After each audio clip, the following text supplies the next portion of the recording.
Good afternoon, friends. It is Thursday. Man, tomorrow's Friday and the weekend's going to be here. Thank God. Hope you're doing well. Hope the week's been going good for you. Hope you're staying cool. Because, like I've said before, down here in Southeast Texas, man, it is a scorcher. So, hope wherever you is cool. Today, Big Ten preview. We're going to go with the Big Ten teams and who's coming back, who's not coming back, things like that. Only got one news item today, so we'll get through that pretty quick.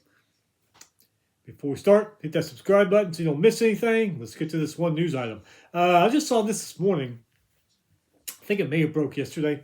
NCAA, they have suspended Tennessee linebacker Arian Carter for the first two games this season for accepting a $427 flight from an agent after he declared for the NFL draft. He decided to return to Tennessee after he aggravated a foot injury that he suffered late last season. Head coach Josh Heupel says Carter separated from that agent and paid him back. The suspension was originally going to be 3 games, but Tennessee talked the NCAA down to 2 games. The games he's going to miss are Furman on September 5th, which, but the second game on the 12th, Georgia Tech. They're probably going to need him for that game, but he won't be back until the next week, which I think the third week they play. I think they play Kent State or Kennesaw State, one of those two. I forget which one. But, yeah, first 2 games he's going to be out. A lot of people saying this is a BS move by the NCAA, but I can't believe the NCAA is actually punishing somebody. That's what really amazes me about this whole story here. They're actually doing something, but I don't know. Who knows? All right, so Big Ten. We'll see what happens there. Let's go over some of these teams. Like we always say before, I tried to check to make sure these guys are coming back and haven't jetted off somewhere else. So if I miss somebody and they're not there and I say they're there, sorry about that. There's just a lot of crap to go over getting this thing ready for a preview. All right, so we'll start off with the Oregon Ducks, 13-2, 8-1 last year. Lost to Indiana in the regular season. They're in Eugene. Beat James Madison in the CFP first round. Beat Texas Tech in the Orange Bowl quarters. Lost to Indiana again in the Peach Bowl semis. They've got 6 on offense coming back, 8 on defense. Dante Moore, quarterback, big-time guy. He's coming back. Wide receivers DeCorian Moore and Jeremiah McClellan, all back, as is most of their defensive line and linebackers. The non-conference includes Boise State, Oklahoma State, Portland State. Boise State and Oklahoma State, those are going to be 2 interesting non-conference games. Is Boise State going to be back? Because it seems like the last couple of years they haven't been as good as they used to be. And Oklahoma State, they got the coach and a crap load of players from that good UNT team at Oklahoma State. Oklahoma State should be better. But will they be better enough to beat Oregon? I don't know. I think they could probably give them a pretty good game, though. So, but Oregon looks pretty good there in the Big Ten. They have to get through that schedule first, but we'll see. Ohio State Buckeyes, 12-2, 9-0. Lost the Big Ten championship game to Indiana. Lost in the CFP quarters Cotton Bowl to Miami. Their last conference title, 2020. 8 on offense, 3 on defense, and the punter coming back. They are stacked on offense this year, but the defense has to replace 8 starters. O-line did great in the regular season, gave up only 6 sacks. In the CFP games, though, they gave up 10 sacks and 16 tackles for loss. So they're going to have to keep that consistency going throughout the whole year. Ball State on non-conference, Texas, once again, and Kent State. Indiana Hoosiers, your national champions from last year, 16-0, 9-0. Big Ten champs, beat Alabama, Oregon, and Miami on the way to the national championship. They got 4 on offense coming back, 6 on defense, plus the kicker. Indiana loses their quarterback, top 2 running backs, 3 wide receivers, and tight end. Defense, they also lost some starters, but do have some veterans coming back that have a lot of playing time. Their non-conference includes North Texas, Howard, and Western Kentucky. Can Indiana do it again? Cignetti's got some good players in there, so I don't know, though. I mean, look at what they lost and what Oregon's got. That could be tough. USC Trojans, 9-4, 7-2. Lost to TCU in the Alamo Bowl. Last conference title all the way back in 2017 in the Pac-12. 8 on offense coming back, 5 on defense, plus the kicker coming back. 2 wide receivers and a tight end weren't starters last year. 32 true freshmen this year. Their non-conference includes San Jose State, Fresno State, Louisiana. They do have Ohio State and Oregon at home in the Coliseum, so that could help their cause a little bit there.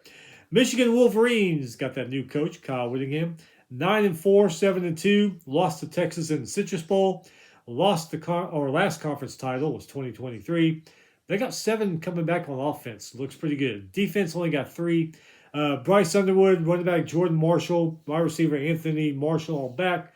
Most of the O-line returns. Only 1 returning starter in defense front 7. North Carolina, non-conference. Western Michigan, who always plays them pretty good. Oklahoma, that should be a pretty damn good one. And then UTEP, out west of here in El Paso. Washington Huskies, 9-4, 5-4. Won the LA Bowl over Boise State. Last conference title, 2023. They got 7 on offense coming back. Only 3 on defense, though, however. Offense looks good, but the defense has unproven skilled players. Need to learn to win some road games if they're going to have a lot of success in the Big Ten. 2-7 under Jedd Fisch in road games. Non-conference includes the old Apple Cup, Washington State, Utah State, and Eastern Washington. Iowa Hawkeyes, 9-4, 6-3. I saw Kirk Ferentz's interview on Big Ten yesterday at the media days. Pretty good, as usual. Beat Vanderbilt in the Reliant Request Bowl. Last conference title, 2004. Big Ten co-champs. They did go to the Big Ten title game, though. I remember a few years back. Remember they went to a Big Ten title game? Lost, but they went. 3 on offense, 3 on defense. Ouch, coming back. First half of the schedule is brutal, though. Iowa State, Michigan, Ohio State, and Washington. Non-conference, Northern Illinois, Iowa State, Northern Iowa. See how Ferentz can do this year. Penn State, Nittany Lions. Fired James Franklin.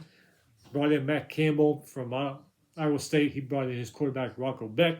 7-6, 3-6 last year. Started 3-0. Remember how good they were looking? Everybody's talking about them. Then they went on a 6-game losing streak. Beat Clemson, though, in the Pinstripe Bowl. Last conference title 10 years ago, 2016. Starters coming back. 2 on offense, 2 on defense, and the kicker. 70 players are gone from that team. 40 new ones, though, including Rocco Beck, like we just mentioned, that Matt Campbell brought with him from Iowa State. So if he can get implemented them in that Penn State program, they might look pretty good. No Ohio State or Oregon on the schedule this year, so that's good news for them. Have USC at home, so they don't have to travel all the way out there. Non-conference, Marshall, Temple, Buffalo. Then they have Wisconsin and Northwestern right after that. Some things go their way. I mean, Wisconsin got that quarterback. Where did they get that quarterback from? Brought in a quarterback from Old Dominion. I think that's where they got that good quarterback from Old Dominion. Old Dominion had a great season last year. They got him. Northwestern, Chip Kelly's in charge of Northwestern now. Penn State plays good, plays hard. Man, they could pull an upset, 1 or 2. They could be 4-1, 5-0, very, very easily.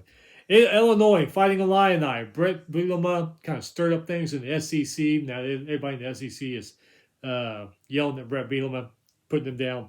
9-4, 5-4 last year. Started 5-1. Beat Tennessee in the Music City Bowl. Last conference title, 2001. I believe that's the year they went to the Sugar Bowl and played LSU, if I remember right. 4 on offense coming back, 3 on defense. Eastern Carolina transfer quarterback Caton Hauser. He's coming in, replaces Altmaier, who was a pretty damn good quarterback for them. Have to replace the entire O-line, though, this year. Only returning defensive starters, they are in the secondary. So they got some rebuilding to do here. Started in the spring, continuing into the fall. Non-conference, Eastern Illinois, Mississippi State. I believe I read that game, Mississippi State. That's going to be on CBS. So that'll be a pretty good one. Illinois, Mississippi State. And then Akron is their other non-conference foe. Nebraska Cornhuskers. Man, Matt Rule trying to get that thing going right. 7-6, 4-5. Lost to Utah in the Las Vegas Bowl. Last conference title, 1999, in the Big 12. And that was under, what was his name? Defensive coordinator.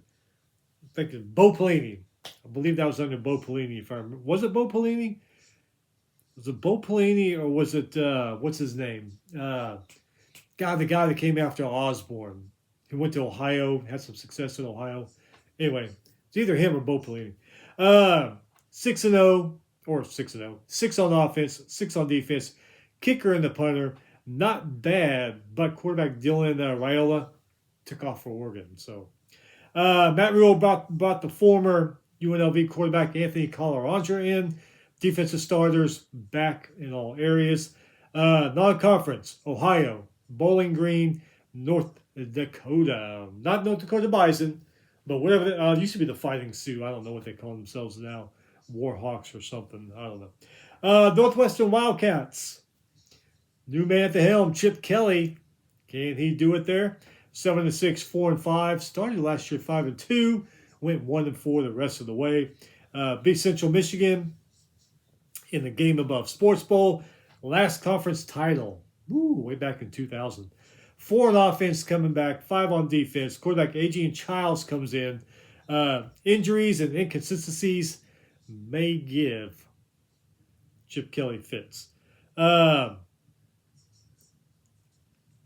I'm not sure. Chip Kelly had great success at Oregon, and then he went off to the NFL. Not too bad. Comes over here to Northwestern.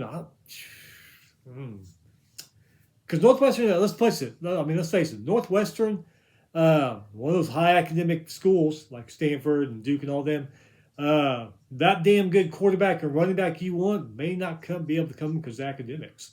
So that is a tough place to get players to come in. So we'll see what happens there. Defense lost good players, but picked up good players. So, non-conference, South Dakota State. Ooh, Jackrabbits, man, damn good FCS playoff team, won the national championship. Could be an FCS upset. Colorado, Ball State. New Ryan Field opens up in October. I haven't totally seen this thing. I've just seen pictures. But part of the appeal of the old Ryan Field, it's old. It needed to be redone. You can sit in that top deck and see the lake and the city outline. I don't know if you can see that. From the pictures I'm seeing of the new Ryan Field, I don't think you can see any of that because it looks like a big old ring around it.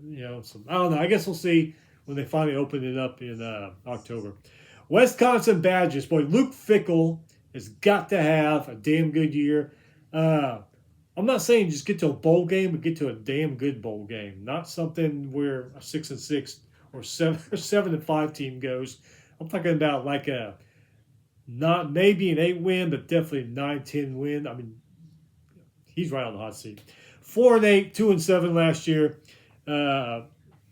Started 2-0, not too bad. Went 2-8 the rest of the way. Last conference title, 2012. 3 on offense coming back, 1 on defense. Ouch. However, good offseason, coaching hires, easier schedule could help, but first game is against Notre Dame. They did get the quarterback, what's his name, Hoover, I think? No, that's not, what the hell's his name? I forget what the hell his name is. Anyway, from Old Dominion, I believe it was. I don't know. We'll see. Like I said, they got that hell of a year for Luke Fickell to keep his job. Other non-conference, Western Illinois, Eastern Michigan. UCLA Bruins, 3-9, 3-6. Started 0-4. Showed a little promise. Went 3-5 the rest of the way. Not too much. Even though self-proclaimed badass Nico Lamaleva was at the helm, still it went 3-9. Last conference title, 1998. In the Pac-10, I believe Deshaun Foster was on that team, the coach that they just let go. I remember that year. It was a crazy year. Miami and UCLA were supposed to play early in the year. That game got put to the end of the year because of a hurricane. At the end of the season, championship weekend, you had all kinds of crazy things happening. I think because UCLA was undefeated, they had a chance to get into national championship race. But that game that got moved to the end of the year, Miami beat them. And then what else happened that night in 1999? A&M beat Kansas State in the Big 12 championship game. Something else happened that was crazy, but that whole end of the season there was just nuts, the way it worked out. Anyway, former James Madison coach Bob Chesney brought several JMU players with him. How's that going to work out there on the West Coast? We're going to find out. Non-conference, Cal, their old Pac-10, Pac-12 foe. San Diego State, who's not a bad team. Nevada, Cal and San Diego State, they are not pushovers, so that could be tough for them. And things don't work out their way. They could start off 1-2. Michigan State, Pat Fitzgerald is back. Thank God, I like Pat Fitzgerald. Things are just entertaining with him. But last year, 4-8, 1-8, went 3-0. Then 8-win losing streak. Unfortunately, last conference title 2015 under Mark D'Antonio. Only 2 on offense, 3 on defense coming back. Like I said, Fitzgerald had some great success there at Northwestern. Took that program where they thought they couldn't go, which is harder to win at than Michigan State, like we said. Yeah, top quarterback, running back. They can't get in. They want to go to Northwestern, can't get in because of academics. Michigan State can come sweep them up. Just hard as heck to recruit to those top academic institutions. Did lose a lot of players in the offseason, so they're going to have to rebuild. Non-conference, Toledo, Eastern Michigan, Notre Dame. Ooh. Maryland Terps. Oh, Maryland. Oh, Mike Locksley. 4-8, 1-8. Did their annual, started off good, 4-0. Then they did their annual collapse. 0-8. I don't know what goes on in the second half of that season for them. Last conference title, 2001, ACC. Ralph Turgeon, I believe, is the coach. Where did they go? Orange Bowl? I think they went to the Orange Bowl, if I remember right. Anyway, hell of a team that year. 6 on offense, 8 on defense, kicker and punter coming back. They got some things. Not bad, but they have had good players before and couldn't do anything. Quarterback Malik Washington is back. Moves through the transfer portal. Pretty much nothing. So, I don't know. We'll see what happens there. Non-conference. Hampton, UConn, Virginia Tech. Purdue Boilermakers, man, they see that success that Indiana Cross State had. They want that success badly because they were 2-10, 0-9 last year. Won the last 2 games, though. Won the last 2. 0-10, won the last 2. Something to build on. Last conference title, 2000. Back there with Joe Tiller as coach and Drew Brees as quarterback. They lost the Rose Bowl to Washington. 2 on offense, 2 on defense, though. Ouch. Quarterback Ryan Brown, back. Pretty decent quarterback.